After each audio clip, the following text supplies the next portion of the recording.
for a razor's edge. Priest! Right through the...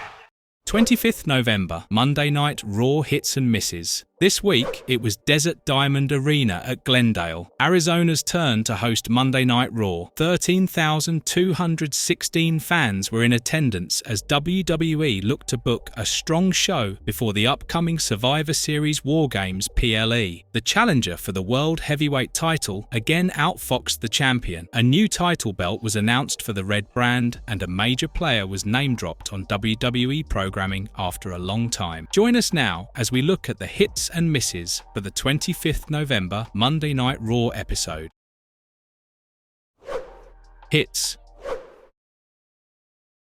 Priest outfoxes Gunther again. The World Heavyweight Champion Gunther, who has been having confidence issues for the past few weeks, again came face-to-face against his Survivor Series War Games challenger, Damian Priest. Instead of engaging in a verbal battle with Priest, the Austrian took a cheap shot at his opponent for this Saturday, and for a while, it felt like he was all over the Archer of Infamy. However, the former Judgment Day member stroked back again and performed a devastating razor's edge on the champion through the announcer's table, leaving him in a heap. It has to be said that this feud has had a great build-up, with the fans seeing a never-before-seen vulnerable side of the ring general. Let's hope the match at the upcoming PLE also delivers.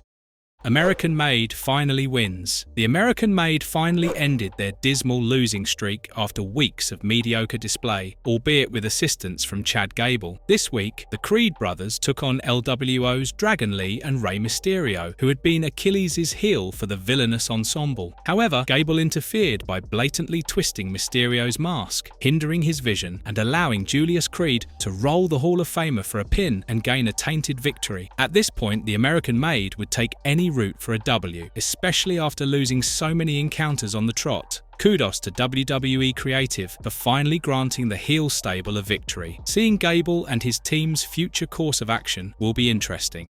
A three-way battle confirmed. Last week, Imperium's Ludwig Kaiser interrupted the Intercontinental Championship match between champion Bron Breakker and Sheamus. This Monday night, it was the Celtic Warriors' turn to return the favour. After that, the three men were uncontrollable, and the officials had difficulty separating the angry trio. When the authorities thought they had dissipated the brawl, Breakker, Sheamus and Kaiser again indulged in an all-out fight, to the point that Raw GM Adam Pearce had to make an announcement. He confirmed that all three men would be part of a triple threat match for the Intercontinental title at the Survivor Series War Games, adding a mouth-watering clash to an already stacked match card for Saturday.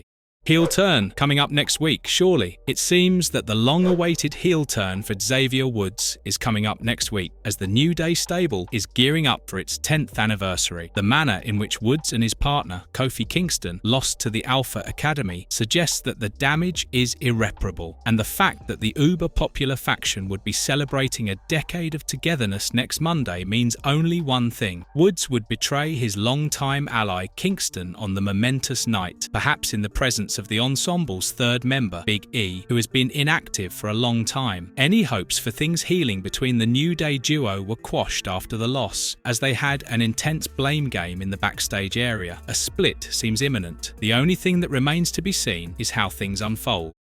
Brock Lesnar name-dropped. One particular thing that caught fans' eyes during the intense debate between Xavier Woods and Kofi Kingston was the mention of the name Brock Lesnar. Woods referred to the shocking 6-second loss that Kingston took at the hands of the Beast Incarnate on a 2019 edition of SmackDown, losing his WWE Championship in the process, name-dropping the former UFC champion. This is a big deal because Lesnar has not been seen or even mentioned on the Stamford-based promotion's programming since his 2023 SummerSlam PLE loss to Cody Rhodes, even though he is listed on the WWE roster. Could this mean that a return for the resident beast of the wrestling juggernaut is on the cards? Similar speculations were raised last month when Cody Rhodes and Seth Rollins referred to their past tussles with Lesnar, but both the top performers termed him indirectly by referring to him as a beast. This week is the first time he has been name-dropped in WWE after a long time. What do you think? A Royal Rumble 2025 return, perhaps?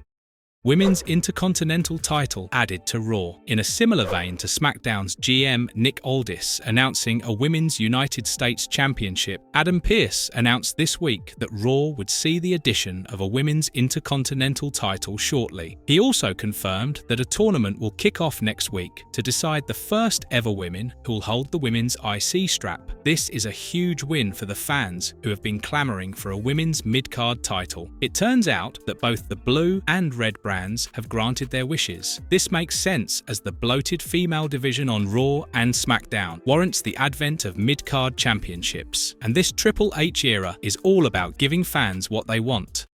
Have Bianca and company found the fifth member? An unknown assailant took Jade Cargill out of the Women's Survivor Series War Games match by brutally attacking her in the backstage area this past Friday on SmackDown, leaving the babyface group scrambling for a fifth member on this week's episode of Raw. The advantage match between the WWE Women's Champion Nia Jax and Bianca Belair might hold a clue regarding the final piece of the puzzle. Veteran performer Bayley intervened on Belair's behalf to help her gain victory against Jax and successfully take the advantage for her team. The EST of WWE has been apprehensive about the former Damage Control leader, so maybe this unexpected assist changed her mind. Mrs.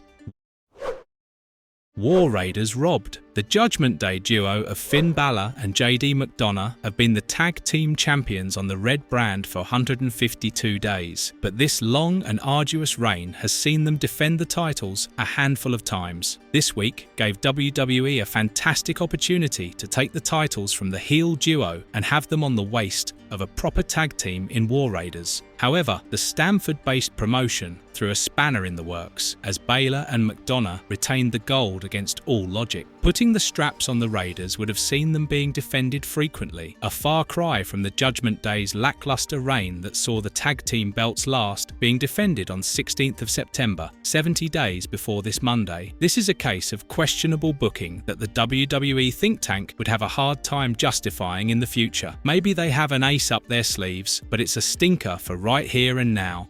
Barring a glaring miss, this week's edition of Monday Night Raw was quite good, with a match also being confirmed for the upcoming Survivor Series War Games PLE. It was an engaging watch, but we must admit that the 22nd November SmackDown episode has fans' expectations sky high. Matching its intensity is a hard task. Still, it's not too bad to be a victim of your own success.